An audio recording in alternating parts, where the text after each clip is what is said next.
Hello friends, पढ़ाई करो में आपका स्वागत है। हम इस वीडियो में सिंगुलर और नॉन सिंगुलर मैट्रिक्स क्या होता है इसके बारे में हम डिटेल में डिस्कस करेंगे। तो आइए इसको समझते हैं। देखिए, अगर मैं सिंगुलर मैट्रिक्स की बात करूं, अगर कोई मैट्रिक्स सिंगुलर मैट्रिक्स होगा तो उसका डिटर्मिनेंट क्या होगा? जीरो होगा। यानी कि अगर किसी मैट्रिक्स का डिटर्मिनेंट जीरो होता है तो वो कहलाएगा सिंगुलर मैट्रिक्स।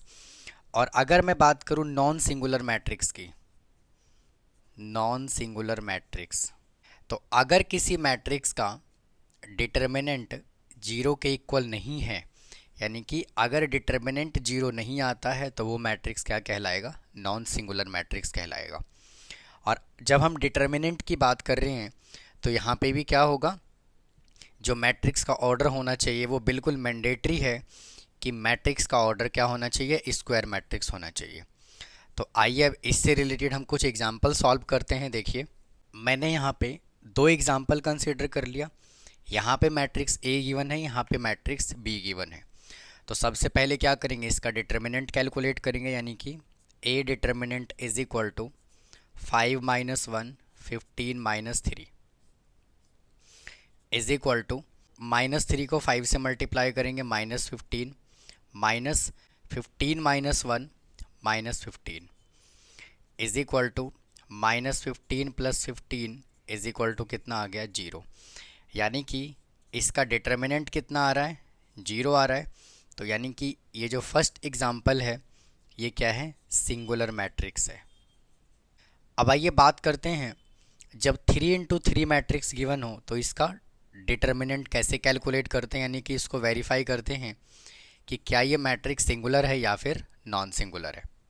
वापस से क्या करेंगे? इसको डिटर्मिनेंट के फॉर्म में लिख लेंगे। B determinant is equal to 1 minus 1 3 1 3 minus 3 5 3 और 3 इज इक्वल टू, देखिए ये 1 तो रहेगा यहाँ पे एज इट इज़, और इससे रिलेटेड ये पूरा रो और ये पूरा कॉलम डिलीट हो गया।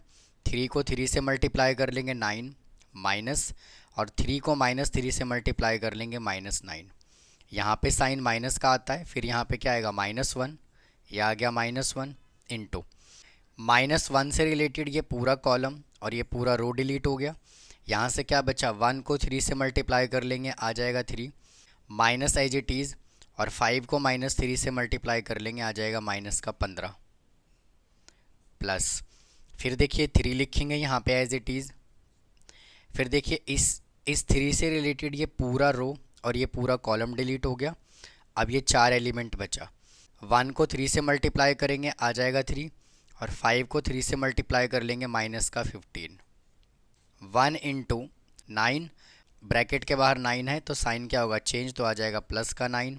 ये माइनस है और ये माइनस है तो क्या आ जाएगा यहाँ पे? प्लस इंटू 3 माइनस माइनस यहाँ से हो जाएगा +15 प्लस 3 इंटू यहाँ से माइनस करेंगे तो आ जाएगा -12। 18 plus 18 -12 3 36, 18 plus 18 36 -36 is equal to कितना आ गया? जीरो। यानी कि ये भी मैट्रिक्स जो हमने कंसीडर किया था, यानी कि बी मैट्रिक्स जो हमने कंसीडर किया था, ये भी क्या है? Singular matrix. अब आइए कुछ एग्जाम्पल हम और सॉल्व कर लेते हैं। देखिए, मैंने यहाँ पे दो एग्जाम्पल और कंसीडर कर लिया। इसको भी सिंप्लीफाई करते हैं और देखते हैं कि क्या ये मैट्रिक्स सिंगुलर है या फिर नॉन सिंगुलर है।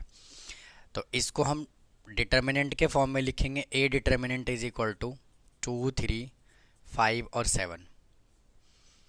अब देखिए A determinant is equal to 7 को 2 से मल्टीप्लाई कर लेंगे 14, और 5 को 3 से मल्टीप्लाई कर लेंगे -15 इज इक्वल टू कितना आ गया? -1। यानी कि ए का डिटर्मिनेंट क्या है? जीरो के इक्वल नहीं है। तो ये मैट्रिक्स जो है वो क्या है? नॉन सिंगुलर मैट्रिक्स है। इसको सबसे पहले क्या करेंगे? डिटर्मिनेंट के फॉर्म में लिखेंगे। B determinant is equal to 6 1 -3 1 3 -2 2 1 4। अब देखिए इसका हम कैलकुलेट कर लेंगे डिटर्मिनेंट। तो सबसे पहले हम क्या करेंगे? 6 को पिक कर लेंगे, यहाँ पे आ जाएगा 6। फिर देखिए इससे रिलेटेड ये रो और ये कॉलम डिलीट हो गया। 3 को 4 से मल्टीप्लाई करेंगे 12, साइन आएगा माइनस का, और 1 को -2 से मल्टीप्लाई कर लेंगे -2, साइन यहाँ पे आता है माइनस का। अब ये 1 पिक करेंगे, यहाँ से आ जाएगा 1। अब देखिए इस 1 से रिलेटेड ये पूरा रो और ये कॉलम डिलीट हो गया। अब क्या बचा, 1 4 -2 और 2, 1 को 4 से मल्टीप्लाई कर लेंगे 4, साइन आएगा माइनस का, 2 को -2 से मल्टीप्लाई कर लेंगे तो क्या आ जाएगा -4। यहाँ पे साइन आता है प्लस का। अब देखिए 3 को पिक करेंगे तो यहाँ से आ जाएगा 3। अब इस 3 से रिलेटेड ये पूरा कॉलम और ये पूरा रो डिलीट हो गया। अब ये 4 एलिमेंट बचा। 1 को 1 से मल्टीप्लाई करेंगे 1, माइनस का साइन, 3 को 2 से मल्टीप्लाई करेंगे आ जाएगा 6। ये 6 रहेगा as it is. 12 minus minus यहाँ से हो जाएगा +2, -4, माइनस माइनस हो जाएगा प्लस का 4, +3 इंटू -5, 6 इंटू 14 -8 और -5 3 जा 15, 14 6 जा कितना होता है 84 -23, 84 में से 23 को माइनस कर देंगे आ जाएगा 1 और ये आ जाएगा 6, यानी कि क्या आ गया 61। यानी कि यहाँ पे जो है वो डिटर्मिनेंट 0 के इक्वल नहीं है। तो इसका मतलब क्या है कि ये जो गिवन मैट्रिक्स है ये क्या है, नॉन सिंगुलर है।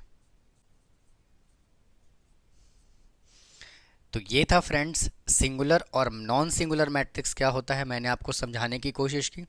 उम्मीद है आपको समझ आया होगा। अगर आपको कोई डाउट है तो प्लीज़ कमेंट बॉक्स में कमेंट करें। चैनल को सब्सक्राइब करना ना भूलें, नोटिफिकेशन बेल को ऑन करके रखें। मिलता हूँ किसी और वीडियो में। थैंक यू, धन्यवाद।